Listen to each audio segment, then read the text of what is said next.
রাধে রাধে বন্ধুরা। আজকে ছিল বৃহস্পতিবার, আর বৃহস্পতিবার মানেই তো মা লক্ষ্মীর বার। তাই সকাল সকাল উঠে ঘরের সমস্ত কিছু কাজকর্ম সামলে নিয়ে স্নান টান করে নিয়েছিলাম। আর আজকে পরেছিলাম শাড়ি। ভাবলাম আজকে পুজোটা একটু শাড়ি পরে করি। তো যেমন কথা তেমনই কাজ, স্নান টান সেরে নিয়ে শাড়ি পরে নিয়েছি। এবার সিঁদুরটা পরে নিলাম। তো চলো বন্ধুরা, এবার পুজোটা করে নিই। তো এখন আমি পুজো করতে চলে এসেছি, আর প্রথমেই গঙ্গা জলটা ছড়িয়ে দিচ্ছি, আর ঘরেও গঙ্গা জলটা ছড়িয়ে দিলাম। তারপরে ঠাকুরের মালাগুলো শুকনো হয়ে গিয়েছিলো, তাই সব মালা আর বাসি ফুলগুলো তুলে নিয়ে বাসনপত্র নিয়ে চলে গেলাম বাইরের কলে ঠাকুরের বাসনগুলো মাজতে।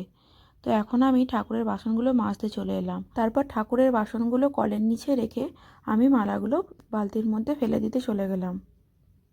তারপর এদিকে এসে আমি ঠাকুরের বাসনগুলো আবার মেজে নিতে বসে পড়লাম। ঠাকুরের বাসনগুলো বন্ধুরা এখন আমি মেজে নিচ্ছি। তো মাজা আমার হয়েই গেছে। তো চলো এবার ঘরে যাই।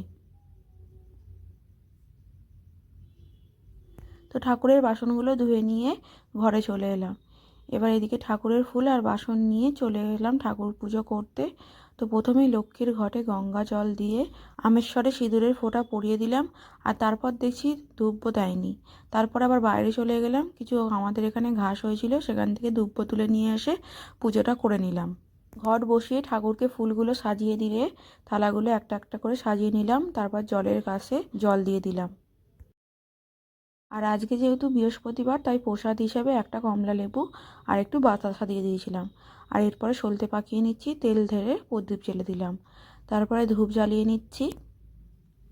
শ্রীকৃষ্ণ গোবিন্দ হরে মুরারি, হে নাথ নারায়ণ বাসুদেবা।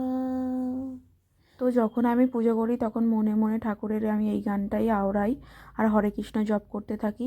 তো যাই হোক বন্ধুরা, আজকে পুজো দেওয়া হয়ে গেল। তারপর মনসাতলায় চলে এলাম। তো ঠাকুরের কাছে ফুল দিয়ে ধূপ ঘুরিয়ে জল দিয়ে দিলাম। তারপর ঘরে এসে শাঁখ বাজালাম। তো এইভাবে বন্ধুরা আজকে আমার বৃহস্পতিবারের পুজো সম্পন্ন হয়ে গেল। তো তোমাদের বন্ধুরা ভিডিওটা যদি ভালো লাগে অবশ্যই কমেন্টে জানিও, আর যদি কোনো কিছু ভুল হয় ক্ষমা করে দিও। টাটা।